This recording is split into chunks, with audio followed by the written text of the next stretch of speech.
my great pleasure to introduce Sha Xin Wei, an artist trained as a mathematician, also a historian and philosopher of science, somebody whose work, like everybody's in this room, really defies disciplinary definition. So I'll let him describe his research to you, and so Xin Wei. Okay, thank you very much, Kavita. It's a pleasure to be here. And the first modification I'd like to make is that this is the work of many people. And the names will show at the end about, I guess, between 80 and 100 people who I'd like to thank when it comes to the end. So to give a segue from the previous talk and questions, and this wonderful talk that Lucy gave and the great questions, I was thinking about also yesterday's comments about that began to lead us into the questions of time, which seems to become more and more, or maybe temporality, or even better, heterotemporality. And one of the areas that we're trying to think about in the Topological Media Lab was to see if we can actually talk about dynamics and processes without using explicitly the word time for various reasons. And those of you who read, let's say, Maturana Varela's work, Autopoiesis and Cognition, may remember in the appendix is one little paragraph, a crucial paragraph, where they say, for example, that time itself, they propose that time itself could be part of the linguistic description of the organism, of its own behavior and of the world, rather than something that you intrinsically find in the phenomenon. So in that spirit, I'm proposing, to think about maybe that we can move toward this kind of maybe more ample discussions of temporality, or rather of dynamics, and see where we can go. It seems to be headed that way. An example. Well, first, a funny story. I worked at Stanford for many years in this group. We're supposed to be talking about building the futures in a more, let's say, more amateur way compared to Xerox PARC. But we had the advantage of being the first jumpers into the new technologies that are being coming out that Next was offering us, and PARC, et cetera, we're talking about. So that was my job, to be the jumper, right? And our boss, or rather my boss's boss's boss, Michael Carter, who's a historian, by the way, he had a nice motto for us. He was always very ironic. His motto for us was, for the academic software development group, was tomorrow's systems tomorrow.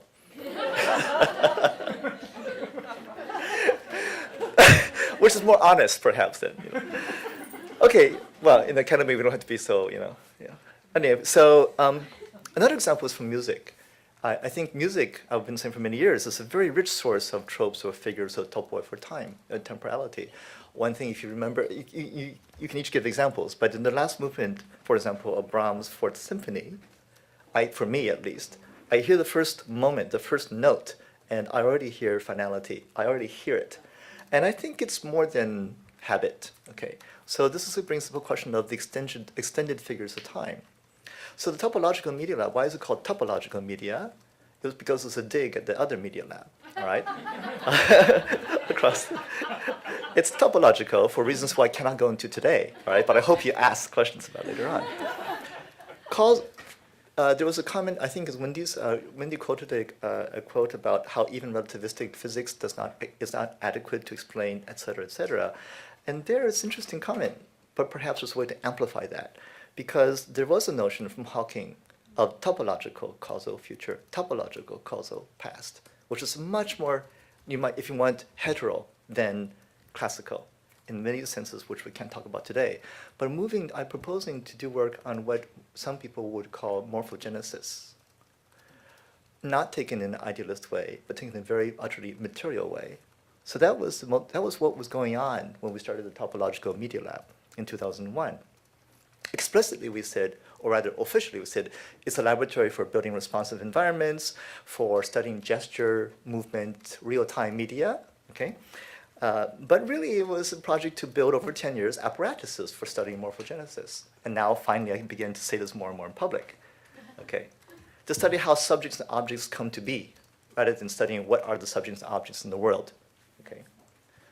So that brings up, why is it called topological? Because of this notion of not so much what objects are there in the world or what classes of objects are there in the world, but rather what are the morphogenetic processes in material, which are both symbolic and physical, let's say, computational, biological, et cetera, material fields. What are the dynamical processes within these fields such that certain objects come to be, are stabilized for a while, and then dissolve back in? These could be also objects such as legal codes. Okay, it's not restricted to one kind of object. Okay, of course, to go to the engineers to say this, we had to say something much more definite than that. Okay, we're looking at instruments for experiments and installations, art or technology. All right, so that was how it was figured. Okay, one way to describe now in the next section are some of the experiments which I thought perhaps would be more, they have futures to them. Okay, they're not the same necessarily as what I've shown before, or maybe related to some of them. Oh, I can't read this.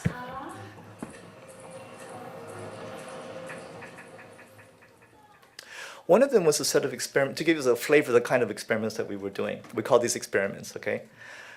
There was a set of conversations I had with Michael Montanaro, who's a colleague of mine and chair of dance at Concordia University. He also had a 25-year prior history of being a choreographer, had his own dance company, very successful, etc. And he also was familiar with new technologies from the 70s, from the 80s on, okay, with interactive technologies.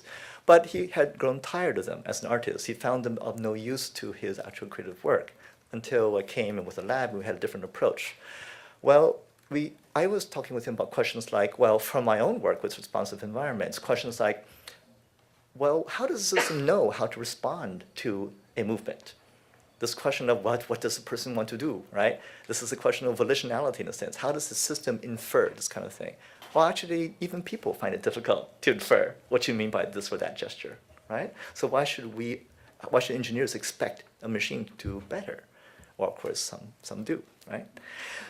Another question would be, when is a set of movements, activities collective? When is a set of actions, physical movements in the room, including not just your bodies, but anything you might be near, a collective gesture? This happens with an orchestra, a chorus, a cohort of dancers, also with pedestrians in the street. These kinds of questions were phrased by me in this kind of quasi-philosophical way. But Michael responded to them by constructing dance exercises that were legible to dancers and his assistant choreographers as movement exercises. So these experiments were simultaneously legible to me and my colleagues and graduate students as philosophically inspired experiments, and to Michael and his dancers as movement exercises. And in the history of the lab, this is probably one of the most successful series.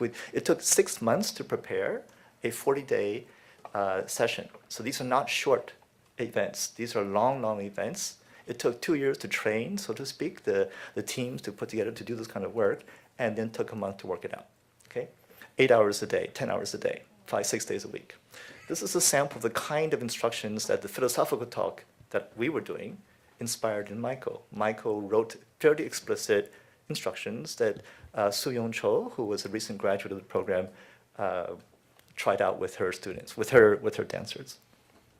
Okay, I really don't have time to go into this, but it's very interesting questions, like questions of entrainment, questions of memory, questions of camouflage, questions of where the body can be considered as part of the tissue of the media within which the electronic media were also resonating. Okay, to use slightly poetic figures. Okay, just to show some kind of this is the kind of experiment which was done with entrainment. We had let's say the figure, the topos of a coffee table. And 3 people, I think 3 or 4 of them were invited in. Clearly it was marked, right? It was an experiment, but they were not told who were the dancers. The dancers were rehearsed ahead of time to, quote, interfere, to insert more and more pre-rehearsed gestures into the scene. At first they were just talking, they were not on top of the table. At first they were sitting on the table and just having tea. And then the choreographer, Soo-Young Cho, told them, stop talking. Stop using language. Stop using whatever speech, but keep on going with your conversation. They kept on going with improvised gestures. Then she and I went in and we started removing the props. Remove the teacups, it's like the opposite of the Alice in Wonderland, removing all the objects on the table, and they kept on going. So they had to replace the objects by gesture, by improvised gesture, by mime, etc. And this lasted for much more than the 15, 20 minutes that we had planned because we couldn't stop them. They kept on going. They started inventing language, so to speak, which is exactly what we were looking for. You see, this is the emergence of improvised actions that have a local meaning, meaningful to themselves and to each other in the event. That's what we were doing. We also tried experiments with and without media, with and without reinforcement, with and without reactive media. Okay. So, etc. Let it go.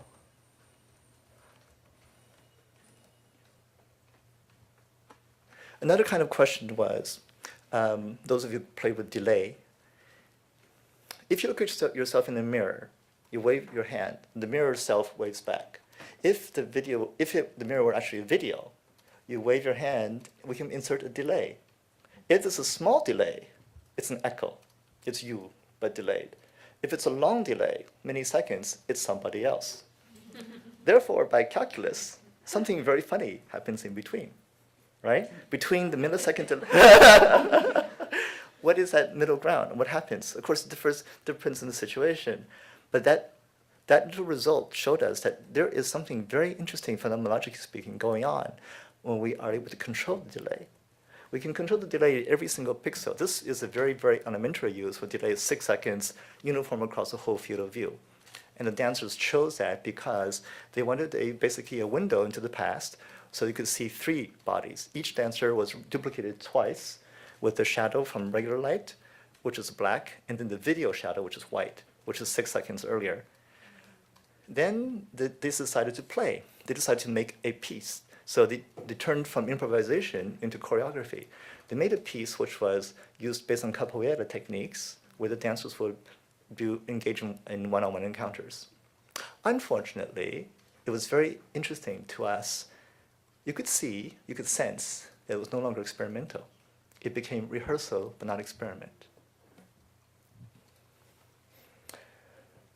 Another set of projects. This is what I was saying for 10 years to the various deans who supported the lab that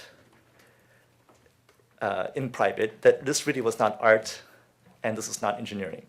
But it used both, that we were going to make pieces which could stand in publication exhibition form with any other kinds of work that were supposed to stand as pieces of installation art or as papers and publications in the appropriate journals in computer science. Okay. However, after 10 years, some people started to come to the lab and say, you look like you're doing philosophical experiments. One of them was David Morris, who is a scholar of phenomenology and Merleau-Ponty especially. So he proposed a series of experiments that we began to do. They did not use, of course, anywhere close to the full, quote, power of the apparatus that we had built, but they were motivated experiments. In this case, it was a question of basically how does a human memory different from the way the cognitive science construes human memory? That's, okay, how could it be seen more as, how could it be regarded, understood more as a, let's say, function of how the body has moved? Okay, how does the body comport itself with respect to the physical environment? But done in a fairly rigorous way. So in this case, we tried various forms of estrangement. One of them was basically, we put a pair of microphones, binaural microphones, one person's head, transmitted it by radio to a second person, and then we fed it through MSP, max MSP, and we delayed it. It's very simple, delay. With 0 delay and with some delay. With 0 delay, you have a displacement of body. What you hear comes from another body. So if the other body moves around, it's as if you were hearing what you would hear if you were to move around in that location. Okay, so already displacement was already interesting in this way. So this, for me, is a very clear example of a phenomenological experiment. Okay, because for all sorts of reasons, we can discuss what that could mean. Okay, another one was when you delay what comes into your ears. In other words, we put the microphones and the headphones on the same person's head, but then we introduce a temporal delay. So it's displacement in time versus displacement in body. Again, a phenomenological experiment. It's trivial programming, but very interesting from the point of view of these philosophers. Okay. Another set of experiments. This is tongue-in-cheek, plant life support system. So what this is the architects in our building told us we would never be able, it's a glass and chrome Leeds building and low footprint. And they told us we would never be able to grow plants because it's too dry. Why did they make it dry? Because this is Montreal. The winters are bitter cold, negative 30 degrees centigrade. I never could believe that before I went there. I went from California via Atlanta to Montreal, so you can understand. So it was a shock. They said these buildings have maintained about 28% lower humidity than normal to avoid, not for our benefit, but to avoid the windows from steaming up. They didn't want the windows to be steamed. So that we lived the whole winter desiccated. So I said to the students, we are a media lab. We work with sensors. We have $500,000 worth of equipment. We should be able to interface with the building's autonomous systems, that is, its infrastructure, because for 5 years I've been proposing to people that the work that we do should be migrating out from the marked spaces of the black box and the white box to everyday space. So this is a perfect opportunity to follow the Xerox PART model, use what we build what we use it. Try to use ourselves and our own spaces to which we have access, but to access it in an infrastructural way than as artists putting an object into a prepared space. That is a gallery. So in this case, it's a system. It's built with sensors and stuff, and we can talk about it another time. Its purpose is not to make the plants autonomous, but to intercalate the vegetal processes with its own very slow dynamics with the temporal dynamics of social activity in the room and the school, and with the much longer term dynamics of sun and weather and infrastructure. So it looks simple, but it has some fairly ambitious context behind it. The larger context behind the PLSS is it's the practical side of a philosophical seminar, which is starting from, well, I'm sorry about I agree with the reference into Foucault, but starting from looking at a certain lineage of philosophical thinking to try to answer the challenge of whether it's possible to come up with a non-anthropocentric ethical aesthetics. Okay, so that's a long-term set of seminars that we have been following in the topological media lab, mostly with graduate students. And Jen Spiegel's dissertation work is related in some ways to that kind of research project, I should say. I'm making a forward reference to maybe your lightning talk in a couple of days. Okay. So in summary, the kinds of application areas that when we go to the public and say, well, what do you do that's of any use to Canada and society, all right? We say on one side, yes, it's art because it's based in fine arts and with engineering. And to the people who are concerned with culture, public culture, creational culture, we are marrying these new technologies, working with dancers, choreographers, musicians, people from the performing arts. On the other hand, we also say we're moving toward, quote, practical applications, which are to see how we can actually co-articulate infrastructural systems, public lighting systems, building heating and heating system, electrical grid, in a way that's expressive as well as utility-oriented. I don't think I will pass by. The largest works that we've been doing in the last 3 years was funded by the Canadians SHRC, Social Sciences Humanities Research Council. To give you some idea of the kind of funding that's available to groups of artists and engineers, it was about $250,000 over 3 years, which allowed a group of musicians, a chamber ensemble called the Blue Riders Group. It's cello, piano, singer, flute, percussion, 4 dancers, 3 people from my lab who are experts in real-time media, plus Michael Montanaro, who's the director and the choreographer, to work over 3 years. Of course, at intervals. A significant amount of funding for just the R&D part, not the production part. So we finished 3 years of development of material, which I'm not going to discuss here. I will give you some idea of the variety of techniques that were deployed. This one uses the most advanced word from these days, so-called AI, well, not what Pinsky and Minsky would recognize, but it's more like, it's more signal-based analysis. Okay, it's not really linguistic-based, semantic-based analysis, but it's based on signal-based analysis of real-time sound. In this case, I'm going to repeat the video. You hear the cellist playing, Paul Puford, who's a wonderful cellist, introducing musical material, audio material, into microphone. Navid Nawab, who is part of the lab, takes the material using Womax, which is from IRCAM in Paris, and the system, and with Navid, automatically generates 3, 4 more voices, more cellos. They're not echoes of the cello, but transmutations of the cellos. Okay, I'm going to let you listen. I'm going to go back and play again. So it's not repetition.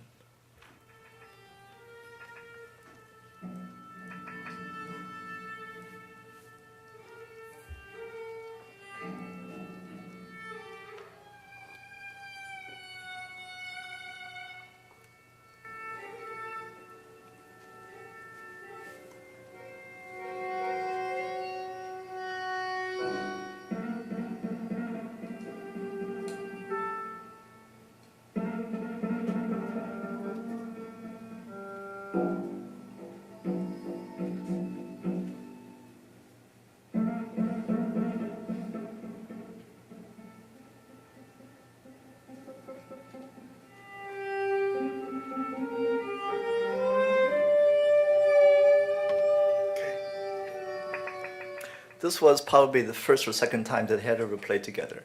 So Naveed was able to take research material, which was used for offline analysis of sound in a very sophisticated way, into a real-time instrument that he could co-perform in live situation with Paul as another. So this was also a social marker because in the first year, these younger electronic musicians came in merely as technicians to decorate, so to speak, the sound coming from the mature musicians playing together for 20 years.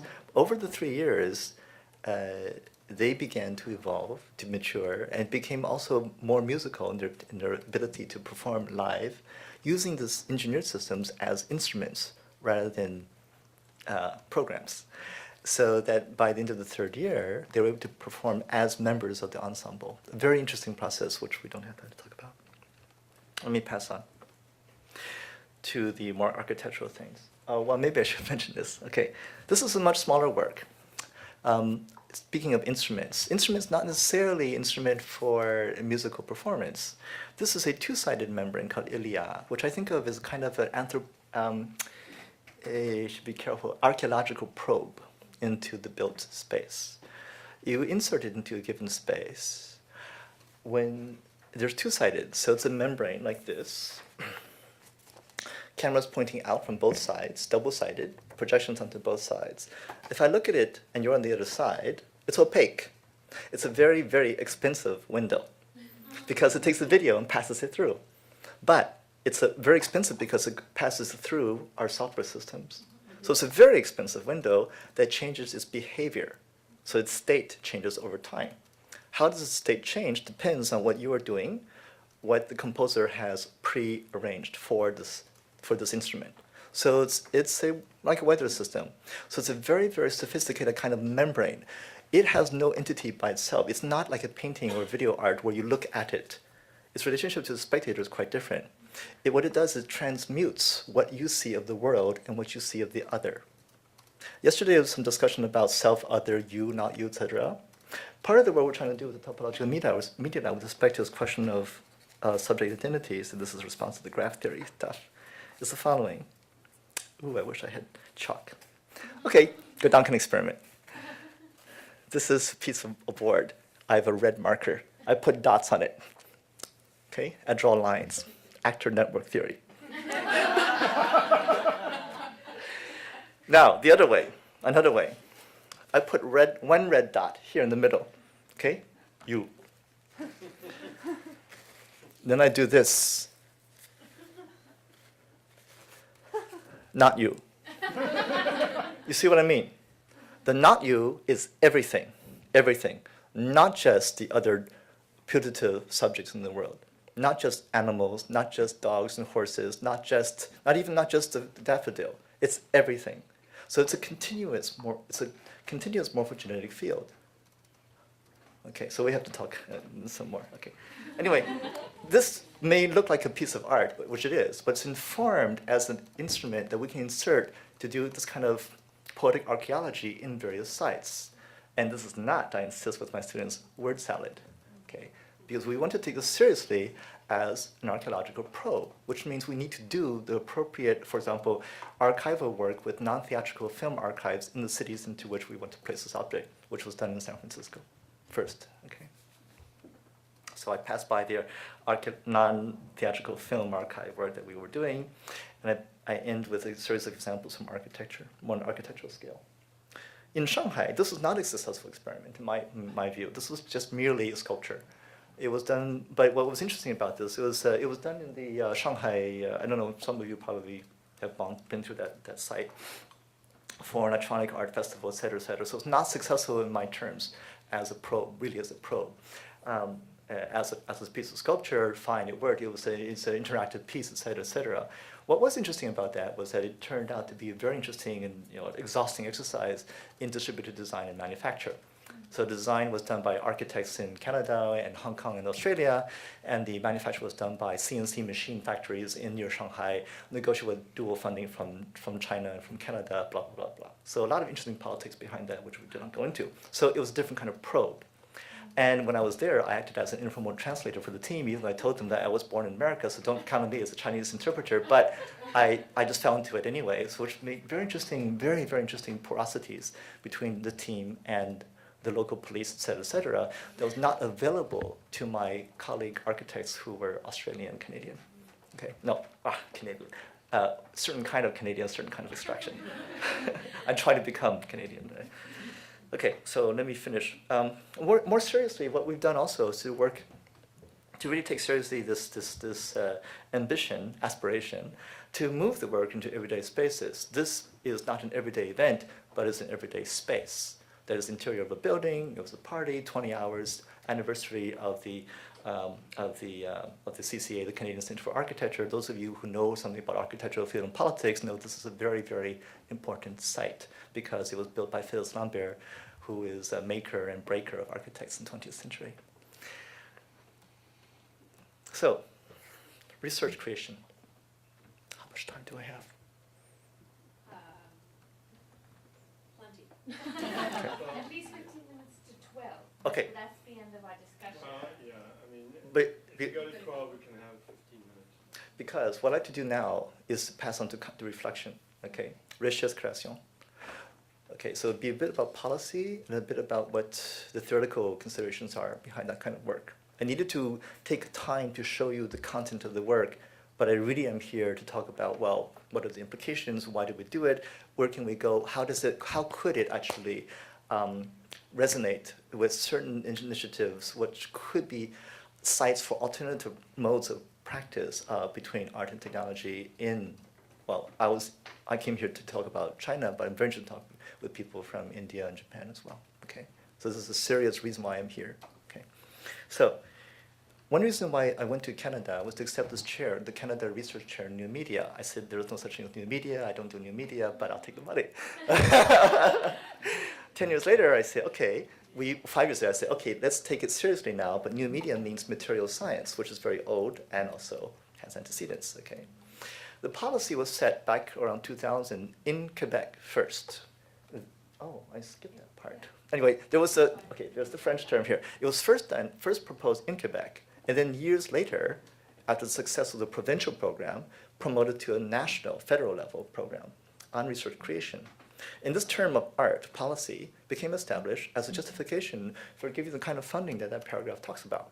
The kind of funding that before that point was only given to social scientists and scientists, not to artists. So by doing so, artists were enrolled into the academy as full-fledged researchers, which brings up the question, what is their research? What are they making? Because a lot of the artists who came at that point, they came to this big money, they were making bigger studios, not bigger labs. Okay, I was making all these different kinds of comments. Heisegram had about 70 faculty researchers, mostly artists who just wanted to get more gear. Then they got tons more money than they thought. They got, for example, we have the Jacquard loom, which is about a $250,000 machine, a single machine that weaves under computer control beautiful tapestries. So the kind of funding that CFI gives was before given to medical staff, like MRI scanner, or to build an observatory. Of course, like 10 or 100 times bigger budgets. So to them, these are all small potatoes, but to artists, this is like, well, a cargo cult. Right? What do we do with this thing? What do you do with this kind of budget? Who administers it? There's no support, right, in terms of institution for that kind of work. So interesting, it's fascinating. I mean, we need more help to look what happens, right? So there's some discussions. What is the notion of art research? What does it produce? So there are some claims I was trying to make to distinguish art research from contemporary art practice. One of which is that, well, this notion of portability, this notion that what you learn from building one project, you can reuse, redeploy, or somebody else could redeploy for something else. This is notion that you are mentoring future peers, not having hired hands execute your vision for and a work for hire relationship. Our practice is quite different. It has a lot more diversity. A lot of that happens outside institution, of course, right? That's by nature. Even though it's a strong move to institutionalize those kind of practices, kind of thing. Okay. The notion of studio did not line up at all with the notion of laboratory. And I think when I went there, I was explicitly drawing from science studies of laboratory science, to show that there are already quite strong difference between the imaginary of the lab and the practice of the lab, et cetera, et cetera. But anyway, the myth is quite strong. Okay. What are the products? To appeal to quite a different domain, what we're looking at is the notion of a technical ensemble. There's a group of us who are looking at the work of Gilbert Simondon, the French philosopher of technology, which has been quite interesting, quite useful, quite fertile for the way that we think about these groups, associations of what he would call technical individuals and also technical objects. I only bookmark it here to hope we can come back to it, because it's a very, very rich set of theoretical constructs that we can use. Okay. In terms of working ethos now, when somebody comes to the lab, I say to them, if you come in, once we have a conversation, there's some sort of affinity in terms of approach, et cetera, questions, you never need to defend yourself again for how, your techniques, okay? But it will take a year of conversation for us to understand where things fit, who you can talk to, who knows what, where you can play, what expertise you bring in, what expertise do you want to learn, et cetera. Okay, it's a year-long conversation, it's a year-long investment, and potentially a lifelong relationship. It's a very different mode of setting things up in a target research project. Okay. N+1 means people work in circles. That is, circles N+1. N people create N+1 projects. Otherwise, why collaborate, right? So I also insisted and insist on citation practice, which I borrowed from mathematics or humanities. In a mathematical paper, you cite down to the level of single line of algebra. If you draw upon a technique from another mathematician, it's not the paper, it's just one step, one technique. If it's that level of citation rigor is actually quite important. And I wanted to go to that level because in art and design practice, is to counteract the idea of the genius, right? The idea of anonymous, of absorption, and et cetera, et cetera. So, because often design turns out, as you know, those of you who work in that area, basically it's all fair game. In an institutional way, Apple can go to a university and say, hey, let's do a design competition. We'll just harvest your kids' ideas and we'll build something. Okay, that's the institutional version of what happens also in an individual case. You can begin to see I have some rants I want to lay out here.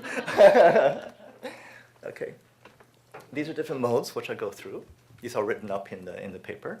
But it's not that any one person goes through all these different phases of work, of course. But there is definitely a staging, definitely an unlearning that may happen, especially with people coming from the more technical disciplines. Okay. Dissonances and assonances. And this is where I really want to try things out. This is part of a paper that will be coming out in France on American studies. So take a step out, reflect, and come back in. Our practice is not our research. We can practice. We can just. It's more useful for me to just state these baldly as inequalities, then we can work this out later on. Okay. Too much time to discuss, but to work out in the paper, in what way are these different practices, which is what I'd like to discuss here. More assonances, or no more dissonances. You can see this in small institutions, or let's say institutions that aspire to be tier 1 research institutions, but are not tier 1 research institutions. Grants are ends, not means, and you know what that entails. But a more serious question is, what are the measures then? There's in something I did not submit to the lab. There's a section in this book that I'm working on where I'm proposing that we could come back to this question of the social scientific measurement problem. That is, as a set of communities, it could be interesting to focus attention. Again, since the 70s, it's been several versions of this thing. What is the challenge? If we are demanded by certain systems to measure in some way, can we come up with other modes of articulation that are adequate to the process and also are legible as systems of measure? Okay, it's a big challenge. Okay. No, before this. I think Lucy referred to Andrew Barry. I think it's maybe from the same book I got this. So Georgina Bourne has come to Montreal. She's doing a large-scale structure. She's at Oxford in anthropology and music. And she's done interesting work on IRCAM in Paris, her first book, another big book on BBC. And now she wants to do a study of the Topological Media Lab and the affiliate music groups in Montreal and in, I think, Kenya, or South Africa, and 3 other sites.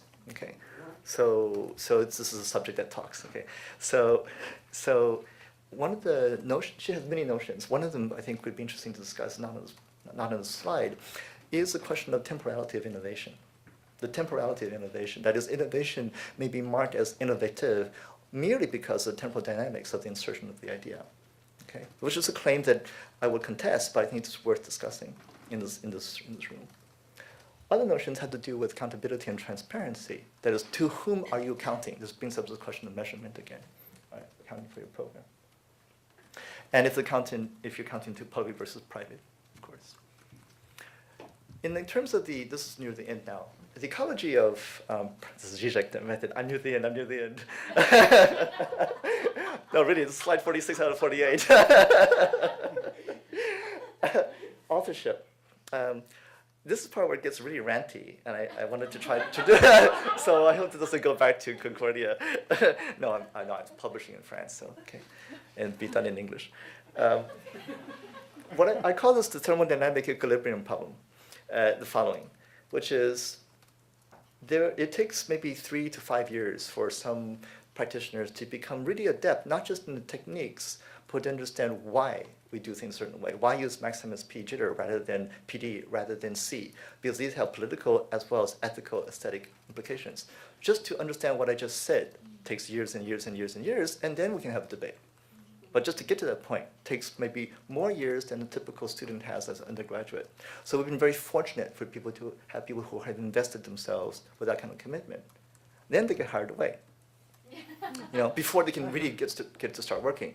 That's what I call the thermodynamic equilibrium problem, especially in a so-called egalitarian system, such as Canada, or especially Quebec, where everybody gets a fair share of the pie, everybody gets a fair share of the funding, so that when your funding runs dry, it's another project, and any one project is as good as any other project.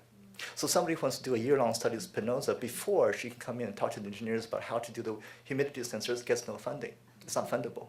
Right? You get funding for 6 weeks to build a humidity sensor, but no funding for the year it takes for her to read that and to bring other people into the group to read Spinoza properly, which we did with no money. Okay? So serious questions about what I call thermodynamic equilibrium. The opposite problem is what happened in interval research, where I spent a short time. Those of you who know, interval research was funded by Paul Allen for about, $100 million for 10 years to invent the future, et cetera, okay? More of a Big Bang version of what Xerox PARC was trying to do more systematically, okay? But what's interesting is that when you went to interval, you sign an ND, non-disclosure. You tell them what you do, they do not tell you what they do. After a few years, that kind of relationship went dry. Who from the academy would like to go there to give talk after talk after talk and not get anything in reply? Which it was more permeable than that. Okay, but that was the kind of policy under which Interval was trying to work to hold on to enough of a body of knowledge, IP, in order to make a difference. So these are different poles of tensions which need to be addressed. In summary, the kind of tactic, you might say, that we've been trying to follow, which I'd like to see how we can adapt to many different situations, is what I would call, one might call Aikido technique. Okay, a kind of Aikido technique where, this is too schematic, but it's his last frame. I want to think, we first proposed, this is looking backward is always perfect, right? Perfect hindsight. Looking backward, we proposed tech art, what looks like tech art. You showed SIGGRAPH, you showed Ars Electronica. But as a side effect, we generate apparatuses, which are actually quite useful for doing a philosophical experiment. In fact, that's really how it started. Okay, I was thinking in terms of the IMG, the group at Stanford that we were working in 1995 as a counterweight to the way that MIT media was construing agency, interaction, et cetera, et cetera, et cetera. Okay. These get validated after 10 years, 12 years, by some people coming from these domains who are willing to work experimentally from their familiar ways of working as philosophers, and less commonly, it's interesting, as artists. But this is what I propose. Can we do this kind of Aikido work between disciplines and between institutions, and also without an area, so to speak, in other countries as well, in other situations as well? So thanks very much.